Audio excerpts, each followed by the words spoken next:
Makala ya tarehe 27 Disemba baada ya Krismasi. Mtakatifu Yohane mtume na mwinjilisti, shahidi wa neno lililofanyika mwili. Hizi ni dakika za Kristo ndani ya Radio Maria Kenya Nairobi. Sauti ya Kikristo nyumbani mwako. Mpendwa msikilizaji wa Radio Maria Kenya Nairobi.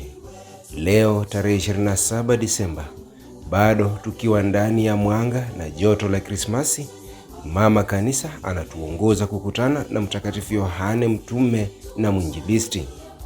Ikiwa jana tulitafakari ushuhuda wa damu kupitia Mtakatifu Stefano, leo tunakutana na ushuhuda wa neno, upendo na imani ya kina. Yohane ni yule aliyelaza kichwa chake kifuani mwa Yesu, aliyesimama chini ya msalaba na aliyekimbia kaburini akashuhudia tumbo tupu. Krismasi haimwishi Kristo pangoni, inamfunua kama neno la uzima anayeshuhudiwa na wale waliokaa naye, wakamsikia, wakamwona na wakamwamini. Tukamsalimia mkombozi wetu kwa zawadi. Katika somo la kwanza kutoka katika kitabu cha kwanza cha Yohane, Mtakatifu Yohane anaanza barua yake kwa maneno mazito ya kiteolojia. Hilo lililokuwako tangu mwanzo, tulilosikia, tuliloliona kwa macho yetu. Hapa Yohane anasisitiza ukweli wa umwilisho.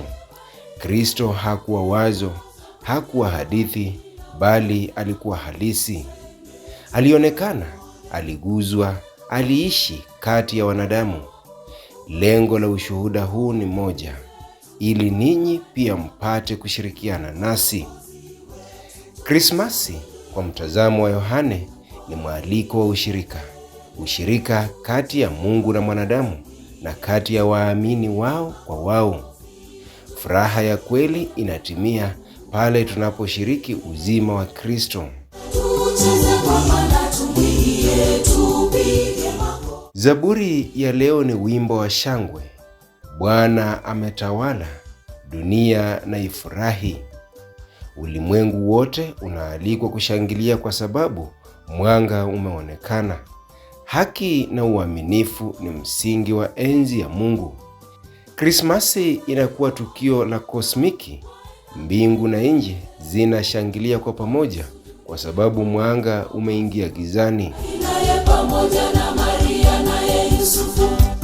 Sehemu ya Injili kama ilivyoandikwa na Mtakatifu Yohane leo inatupeleka asubuhi ya Pasaka. Yohane na Petro wanakimbia kuelekea kaburini. Yohane anafika kwanza, anaona sanda, lakini anasubiri. Petro anaingia, anatazama. Kisha Yohane anaingia, akaona, akaamini. Hapa tunagundua siri ya imani ya Yohane.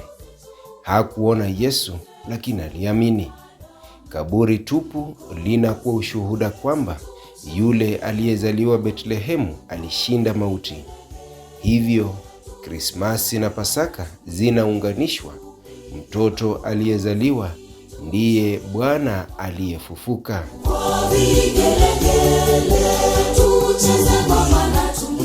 Mpendwa msikilizaji, Mtakatifu Yohane anatufundisha kwamba Krismasi ni kukutana na neno la uzima.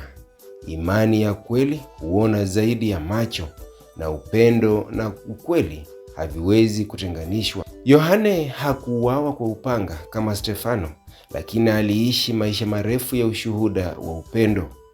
Alitufundisha kwamba kumpenda Kristo ni kukaa katika mwanga, na kukaa katika mwanga ni kuishi ukweli. Katika tarehe hii ya 27 Disemba, Mama Kanisa anatualika kuishi Krismasi kwa macho ya imani kama Yohane, macho yanayoona ishara na kuamini, mioyo inayopenda bila uoga, na maisha yanayoshuhudia kwamba neno kweli lilifanyika mwili. Tuombe. Mungu Baba wa mwanga na uzima, uliyetupa Mtakatifu Yohane kama shahidi wa neno lako, tujalie nasi neema ya kumtambua Kristo katika neno, sakramenti na katika jirani zetu. Tupe imani inayoona hata pasipo kuona, upendo unaodumu hata nyakati za giza, na furaha inayotokana na ushirika nawe. Tunakuomba haya kwa njia ya Yesu Kristo, neno aliyefanyika mwili na kukaa kati yetu. Amina. Mpendwa msikilizaji wa Radio Maria Kenya Nairobi, ninawatakia siku njema iliyojaa mwanga wa Krismasi na kina cha imani. Endeleeni kubaki katika upendo wa Kristo, nanyi mtatembea katika mwanga wake. Nimekuwa wako Shamba wa Shamba katika makala haya maalum ya dakika za Yesu Kristo, leo tukiangazia siku ya Mtakatifu Yohane na Mwinjilisti.